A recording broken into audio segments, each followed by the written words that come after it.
हुजूर अलैहिस्सलाम ने मजमा सहाबा पे नजर डाली, फरमाया कि बताओ भाई वो कौन सा दरख्त है जिसकी मिसाल मोमिन की तरह है। वो ऐसा दरख्त है जिसके पत्ते ही नहीं झड़ते। हजरत अब्दुल्लाह इब्न उमर रदी अल्लाह तआला अन्हु फरमाते मुझे जवाब आता था कि वो खजूर का दरख्त है। कहता पीछे हटें आप, मैं बताता हूँ आपको इसका जवाब क्या। हजरत अब्दुल्लाह इब्न उमर कहते मुझे पता था कि वो खजूर का दरख्त है, लेकिन मेरे वालिद बैठे थे, अबू बकर सिद्दीक बैठे थे, मौला अली बैठे थे, सहाबा बैठे थे। आप फरमाते हैं हर एक मुझसे बड़ा था, तो मुझे मेरे अदब ने इजाजत नहीं दी कि मैं जवाब दूं। अल्लाह करे मेरी इस बात आपकी समझ में आए। सवाल का जवाब मुझे आता था, लेकिन अदब का तकाजा था कि मैं बड़ों की मौजूदगी में जवाब न दूं। हुजूर ने दोबारा पूछा, सहाबा खामोश रहे, तो फरमाया मैं बताऊं? या रसूलल्लाह बताइए। तो महबूब फरमाने लगे वो खजूर का दरख्त है। कि नबी करीम ने हज़रत अब्दुल्लाह इब्न उमर की तरफ मोड़ के देखा, फरमाया मेरे गुलामों वो दरख्त है खजूर का।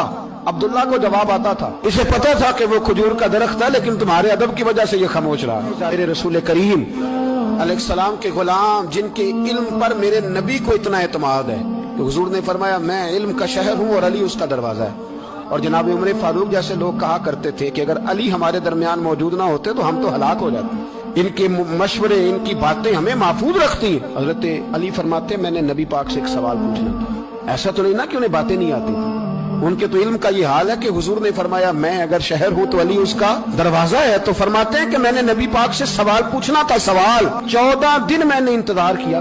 हर रोज मैं मस्जिद में जाता, घंटों बैठता, पर 14 दिन इंतजार किया। क्यों? फरमाते मेरे दिल में ख्याल आता था कि कोई और आए, वो वाला मसला पूछ ले तो मेरे वाली बात भी हल हो जाए, मुझे हुजूर से पूछना ना पड़े, कोई और पूछ ले ताकि मुझे ना पूछना पड़े। फरमाते हैं 14वें दिन एक बद्दू आया, उसने आके नबी करीम अलैहिस्सलाम से सवाल वो पूछा जो मेरे दिल में था। फरमाते हैं नबी करीम जवाब उसे दे रहे थे और मेरी तरफ देख देख के मुस्कुरा